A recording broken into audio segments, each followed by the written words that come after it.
And welcome to 7th Season Studios. This week's tutorial is a little bit different. This is actually an interview with our friend Bryson Bost, who is a physical artist out of the California area.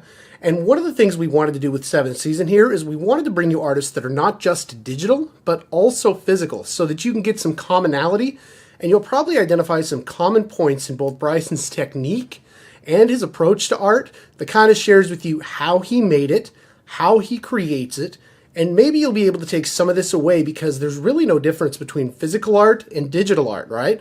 Where we talk about opacity, if you're dealing in physical paints, that means dilution of the paint. All right, enough of me blathering on. Let's go ahead and roll those credits.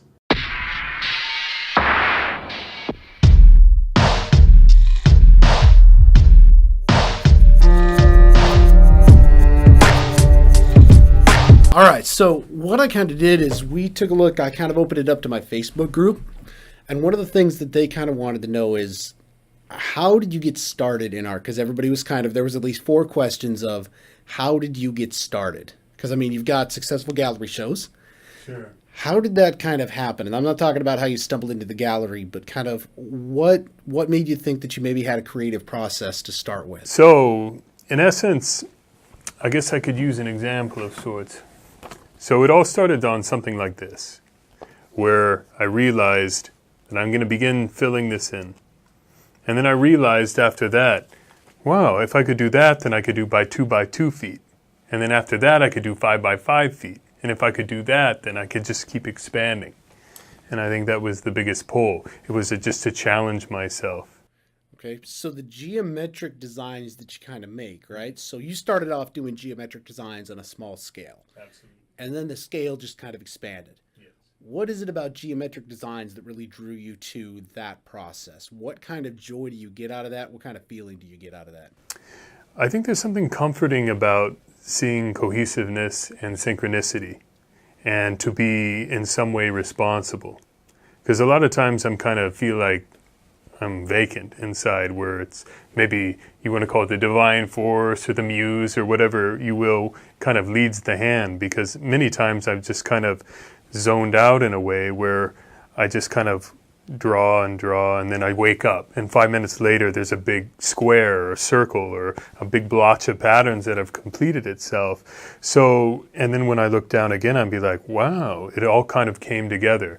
And I think in life, a lot of times we look for those opportunities that when we see balance and we know it's balanced, it kind of brings a certain settling within inside ourselves. And not settling in terms of, to settle, banality, mediocrity, things of that nature.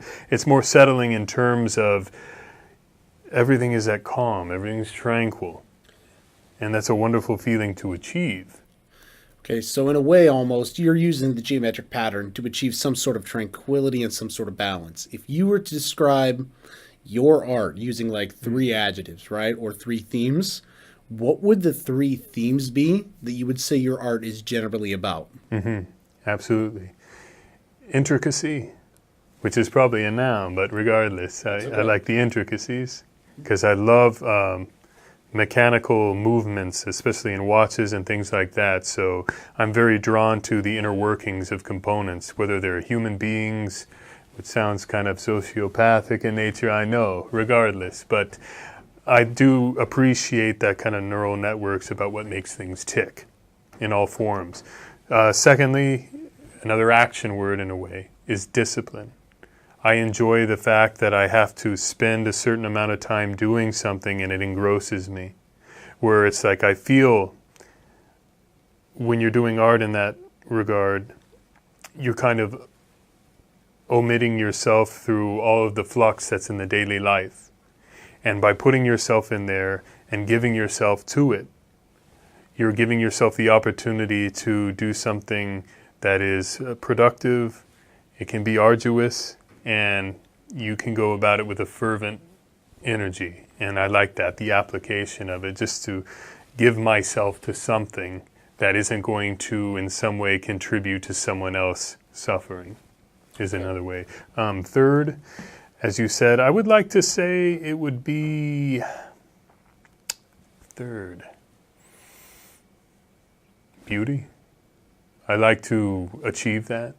I like to think on some level that I'm bringing forth something that's beautiful, that can enhance someone's space, that can make somebody visit it again and again and again. So intentionally, I like trying to put kind of, sometimes people call them Easter eggs. I like interjecting Easter eggs into the work, so then all of a sudden people will go back to the work again. And I think that's something really to think about as an artist is, are you producing something that they'll revisit your own work, even if it's on their wall? Because if you think about it, if you're creating a bouquet of flowers, after a while it might blend into the background. Sadly to say, but eventually it's going to lose its dynamicism. However, if there's something, and maybe it's a personal decision, as I say, to go through the abstract route, but when I receive compliment by a client or a viewer that says, I rediscovered something about your work, I found something new today, that is probably the best compliment I could ever receive. That means they looked at it a few months later. It didn't just become a piece of furniture in their house. And I think that's something we need as artists to be weary of, that we don't want our work to become furniture. So kind of furniture is something that you get joy out of once. Let's say, the couch, you've seen the couch, you've seen the upholstery on the couch, it is what it is. You're talking about that piece of art, the investment that client makes, bringing them joy not just on February 22nd, but also in April, in May, 5 years from now, 10 years from now. Sure. So let's talk about that. You've been doing that now for a while, right? This isn't today you decided to paint and tomorrow you discovered success. Sure. Talk a little bit about your journey. When did you kind of start? And just if you gave us the 5-minute overview of your career from where you started to now, what would that look like in terms of your progression? Absolutely. So I enjoy telling this story because I think it's very important for artists to understand that perhaps if you haven't had your first gallery show, or you're ultimately wishing to kind of pursue this and kind of throw your hat in the ring, I like to say that, throw your hat in the ring. It's a long progression, and you're going to have to be patient, and ultimately you're going to have to experience waiting. And it's just going to make you stronger. And at the same time, rejection is fascinating, and perhaps I sometimes like to parallel it to going out and asking someone out on a date, if you think about it in that regard, or fearing that someone's going to not receive you well if it's the other way around. This is your first date, and you're in a position where someone's courting you, and you have to think from that perspective. So I was very fortunate that the first time I showed was actually at a gallery, and then later in life I kind of backpedaled in a weird way, and then, actually I don't want to call it backpedaling, I think that'd be kind of pretentious and arrogant to say. It's more that a lot of individuals start at coffee shops or restaurants, they put their works in there first, and then it can lead to gallery showings. I was very fortunate, and I'm going to tell you a unique story of how that happened, where I put my hat in the ring and I said, I'm going to quit my job. I was working in urban renewal in San Francisco at the time, and I was living in Oakland, and I had saved some money through kind of hoarding my vacation hours. So I'd have enough money to pretty much last me for 3 months and see what happens. So I was like, all right, well, let's see what happens, which is incredibly foolish. I don't really recommend people doing that. It was a stroke of luck and chance and things of that nature that happened there. So at the time I was creating what would be my first triptych, and it is a large-scale piece. Each panel is 3 by 4 feet long, and the patterns that I do, it covered the complete 12 feet of space. So in its own right, it looked like kind of a pocket dimension.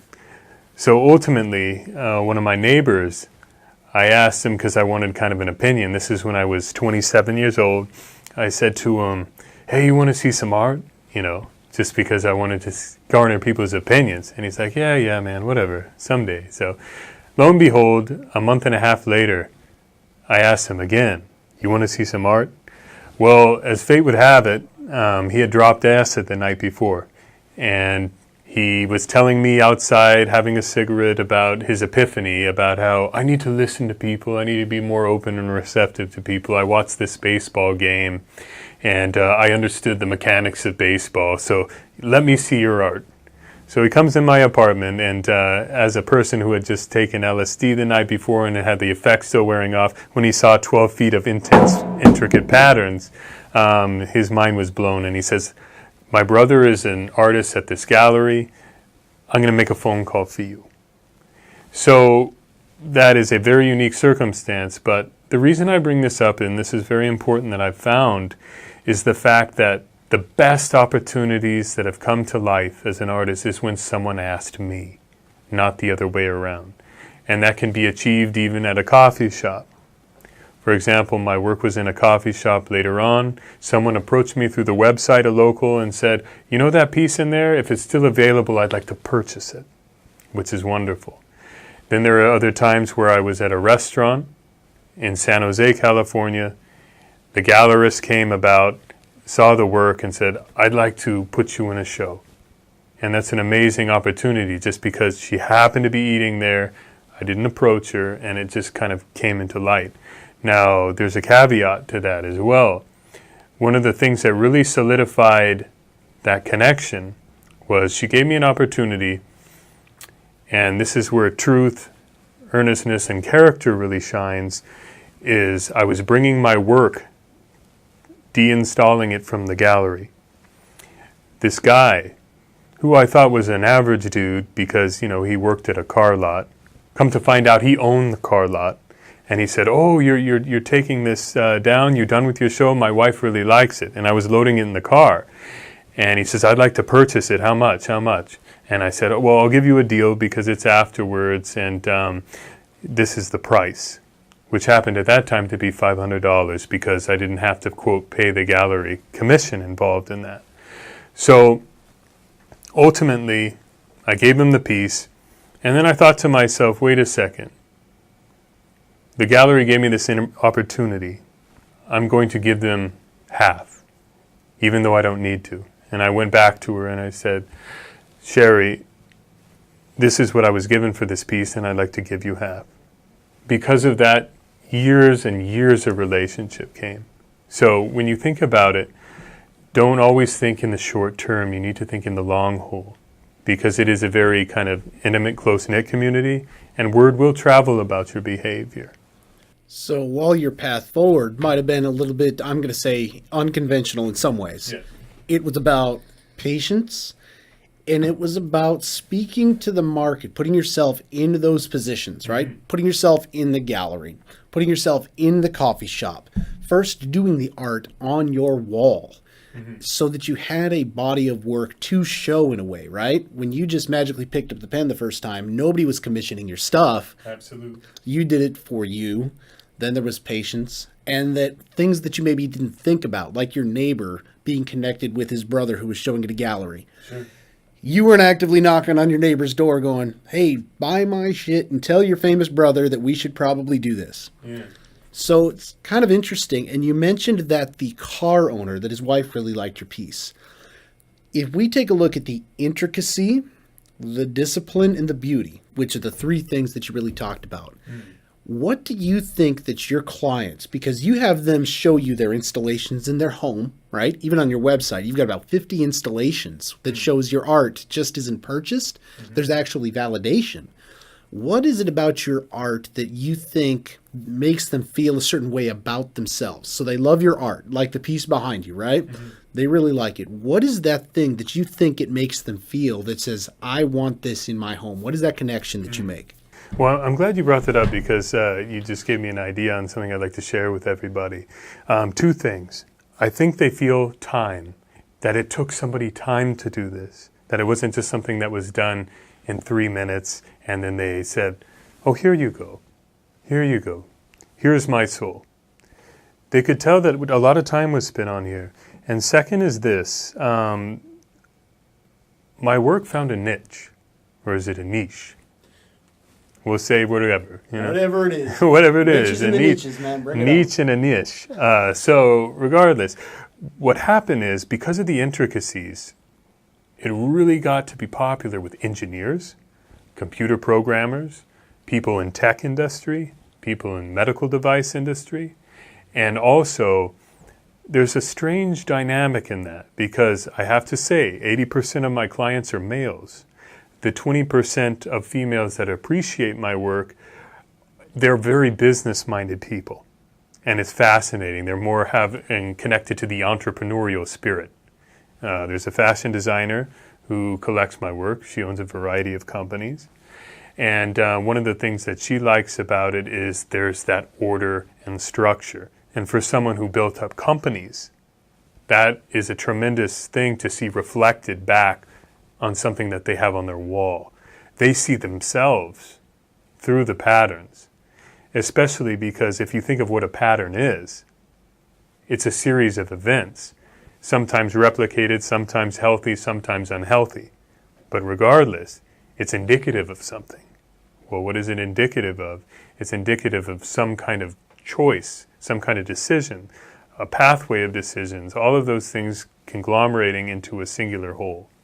So I think those are the things that really draw them to the work. So as far as advice to artists, when you sense something, as far as you feel that like, it seems like there's some kind of subset of a demographic that appreciates the work, really listen to that and understand maybe these are the individuals that I need to cater to the most as far as where I'd like to kind of pitch things to, because eventually you do have to put your boots on the ground. That's important. But as far as that's concerned, you can think about what cities to go towards. So a lot of my work shows in San Jose.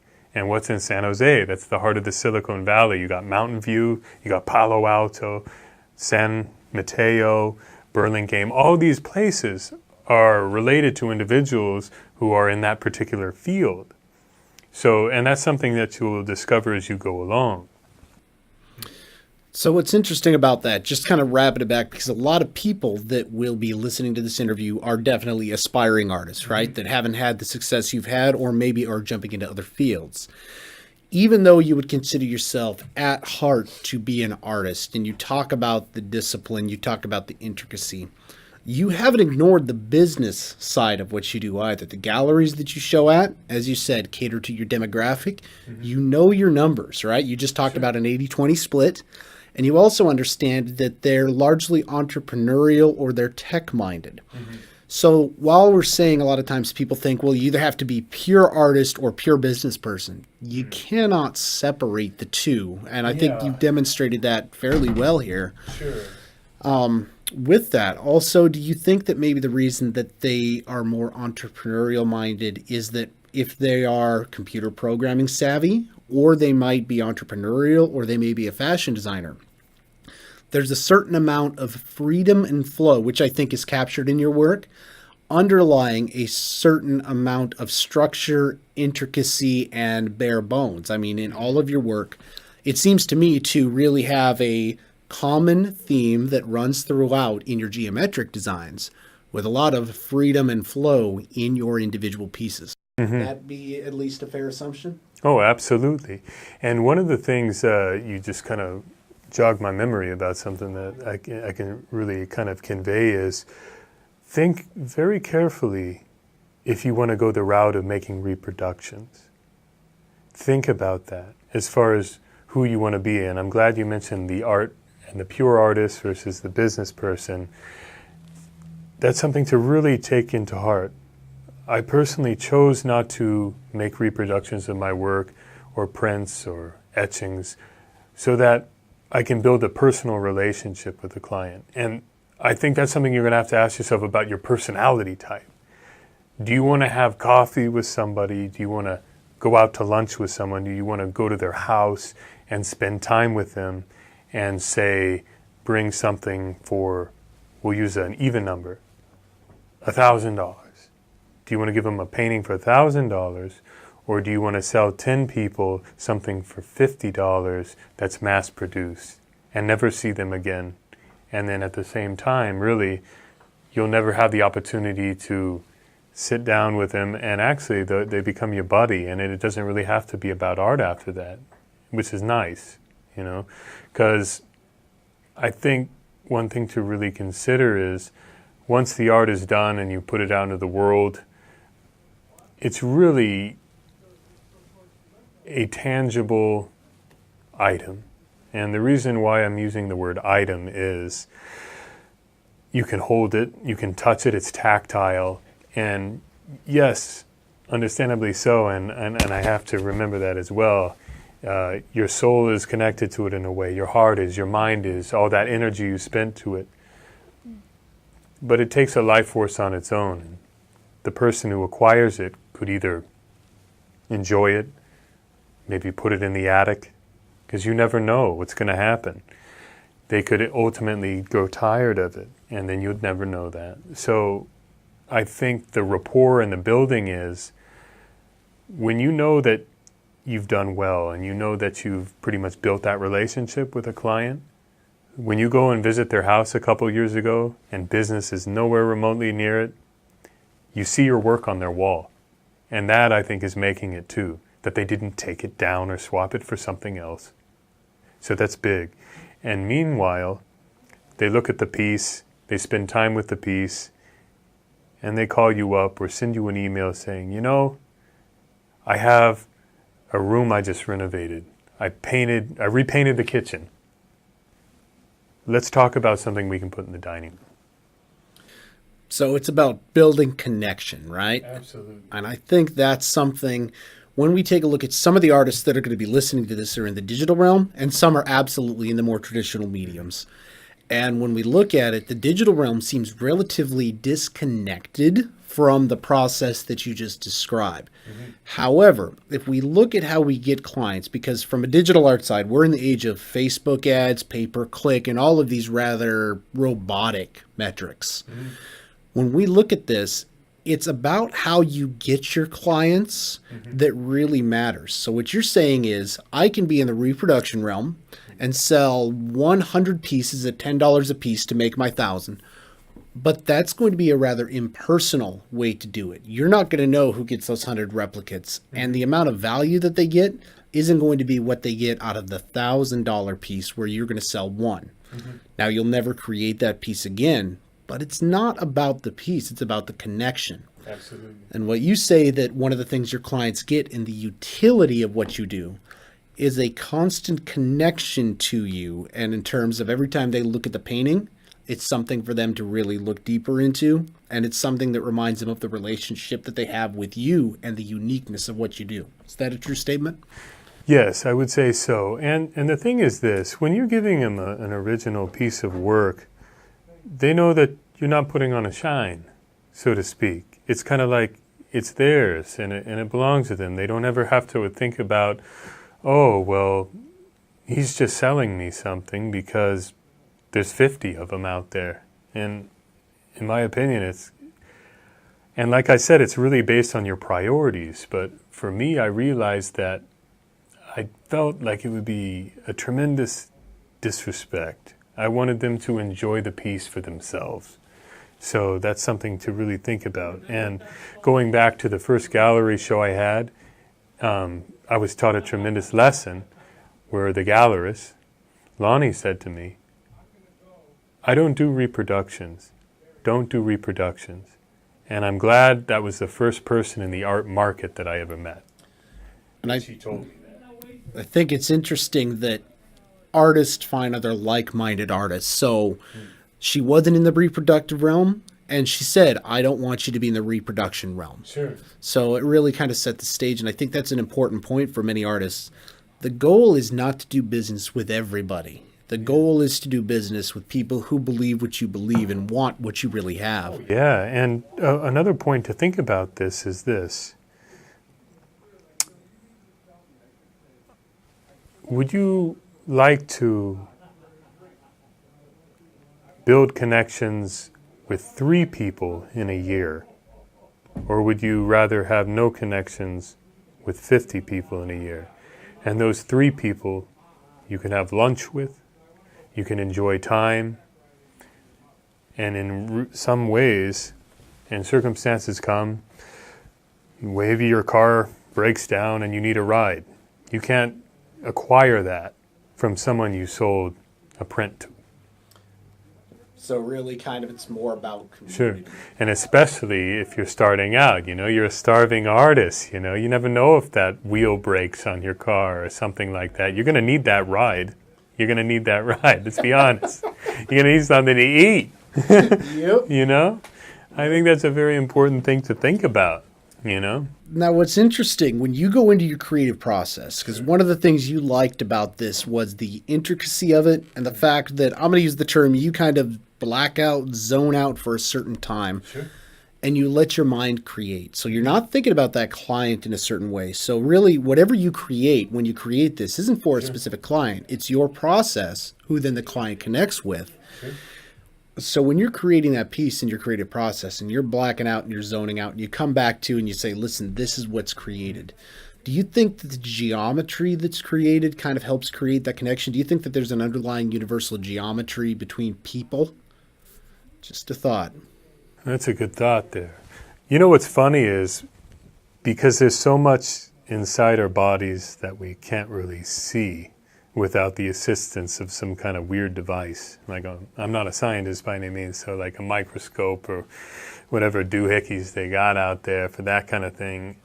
I think there's just so much things. I mean, if you think about just like an atom or a molecule or whatever those small particles are called, those are representative of something, and I'm sure they're in patterns doing their thing. So if you think about it there's probably I know it sounds trite of sorts, but there is some universal language of sorts. There are certain signals and cues that, like, everyone appreciates a compliment, for the most part, and everyone doesn't like to get their ass handed to them. Yeah, I think there really is. I mean, sometimes, and it's fascinating you mentioned the sacred geometry,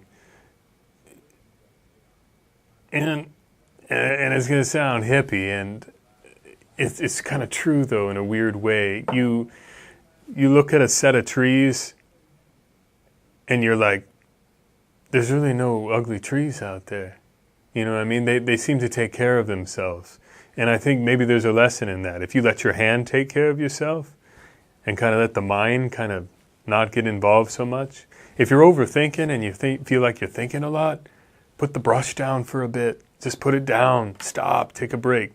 Because then you're not letting the inner workings, as I was saying about those trees. I sound like Bob Ross, man, but it's true. There's happy little trees, man. But in reality, it's the same thing with clouds or whatever you want to say. It's just it works, and for some reason, you could tell the universe didn't have to try. It's strange like that, and I think that's something to think about proceeding forward with your ventures and things of that nature. Is if I'm trying too hard, is this something I really want to invest my time in? If it feels like a lot of effort and work and things of that nature. Going back to something that Jeremy mentioned earlier, it made me think of something as far as trajectory of career. There are so many people I know who are much more talented than myself that have so less opportunity than I've received. Yet, there's something in relation to being in the right place at the right time, being patient, and just allowing things to unfold. And it's not about forcing things. So yeah, I want to really reiterate that. How many talented people there are out there who really should be even at my humble position. If I think about baseball, I think I'd be like a AAA baseball player. I'm not going to say that I'm in the majors, and that would be rather up there and kind of far-fetched. But the point is, there's people that should be swinging the bat where I am. I think the last thing that, I know a lot of people that listen to us kind of want to know, and a lot of questions that I get. You talked about the humbleness, you've talked about the humility, and you've talked about the patience. If you were looking to make it as an artist, what would be your top 2 pieces of advice for somebody other than be patient and work on your craft? Because they're going to hear that all the time. Yeah. What would be your 2 takeaways for a new artist? You know what's funny? Now that you say that, because rejection is so difficult for most humans to stomach, you find a lot of your competition goes to the wayside after a while on some ways. It's fascinating to see that, because every jab that comes your way, every time you submit your work, every time you try to get an opportunity, there's someone else who also got that same rejection. And as time progresses, less and less of those individuals are going to be there. It's funny, and granted, yes, there are a younger crowd that's going to kind of come in their footsteps, but it's the resiliency in that regard you'll find that will come into play in that respect.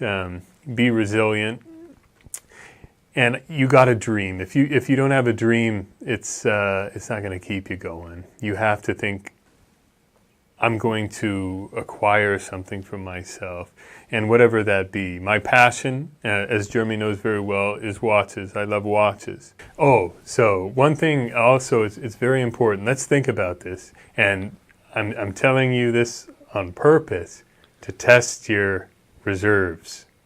So, when we're going to say back and forth, I spent about $10,000 that I didn't have to make my first dollar. And by that I mean, I bought some materials, so now I'm in the hole $500. Then I needed to frame my work. That got to be another $2,000 because I had to create the show. So now I'm $2,500 in debt. So I sold a piece of art for $1,500. That was my first show. And I didn't sell anything else that whole show, which was very devastating because someone believed in me and gave me a chance, and I felt that I let them down. And I cried. I was humiliated. I felt like I let someone down and they're never going to invite me back. They did, which was very kind. So I'm still in the hole $1,500. Now when other shows come up, I'm buying materials, and then all of a sudden, here we go. Now let's see, obviously I had to reinvest the money, and now let's just say I'm $5,000 in the hole. So I sold a couple more pieces, but I'm still in the hole. So you have to realize, and it took me 4 years before I broke even, and then I got out of the red. So that was 4 years of like, oh my God, what am I doing? But that's where faith in something comes in, you know. I think that's where the dream comes in. You have to perpetuate, you know, and things of that nature. So, I don't know if you're looking to be a millionaire. So that's why I say, dream big, be hungry, but at the same time, please be realistic so you don't hurt yourself in the process. You know, it's very important to think about. You have to understand things go in spurts. So I'm very optimistic about this year because I have a show coming up in May. I have one in July. I have also one in September, which is kind of a new format for me.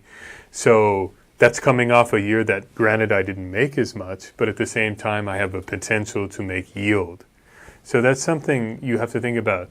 It's about opportunity, it's about risk, and at the same time, God, you got to remember that it's not going to be the same every year. It's going to rain and pour, you know? Okay. All right. So if they want to get a hold of you, if they want to see your work, right, we've obviously got links down below to your website, right? I don't know, you're on Instagram, so if you want to give a plug to whatever you want to do here, I know you and I are going to do a couple courses coming up. Yes. So take a look at his YouTube, take a look out for his courses because they're coming here. If they're out by the time this interview airs, we'll definitely have the links down below. How can they get a hold of you? What do you want them to know about how to interact with you? Because I think there's going to be a lot of people. Your message right now is exactly my demographic in terms of, I always tell people, if you're starting out in art, don't expect to make $1 million with a used toothpick and a cotton swab. Right? Absolutely. Start small. Don't go all in. Quit your job. Put your family at risk. Don't do crazy shit. So your message is absolutely heard, and I think it's very valuable. So how do they get a hold of you? What do you want to plug? What do you got coming up other than your show? Oh, absolutely. I can be reached at brysonbost.com. That's just my name, and you can give me a Google because I don't think it'd be kind of weird to spell my name out on camera. But it's B-R-Y. No, I'm just kidding. But anyways. We'll do that through the magic of post. No, absolutely. So So ultimately, drop me an email, and if you're at all interested in kind of learning more, let's start communication. So Thank you for your time. I appreciate it, and keep dreaming. It's important to do. I think there's a lot of messages that, regardless of how they come out, they sound kind of cheesy and corny, but in reality, I'm kind of a sucker for those movies. And the funny thing is like I don't really even watch sports on TV. However, I like those movies that they show somebody coming from nothing and making it. You got to keep that mentality going, and don't forget where you came from. Remember your boys and your girls. all right, so on behalf of Seventh Season Studios, thank you so much to Bryson Bost for allowing me to interview him, and thank you for taking a look at it. I know 35 minutes was a long time. Hopefully through Bryson's technique, you've seen how you can take things like line, repetition, along with the free form type of painting that he does, and bring it into your digital work every day. One of the things that I also wanted to stress, because we have a lot of artists that watch this channel, is he didn't make it overnight. It's taken years to get to where he is. And if you hadn't been paying attention to the interview, one of the fundamental areas that he kept pushing on time and time again was patience. So don't be too hard on yourself. Don't be too quick to try to rush to stardom. And on behalf of Seventh Season Studios, thank you so much for taking a look, and we'll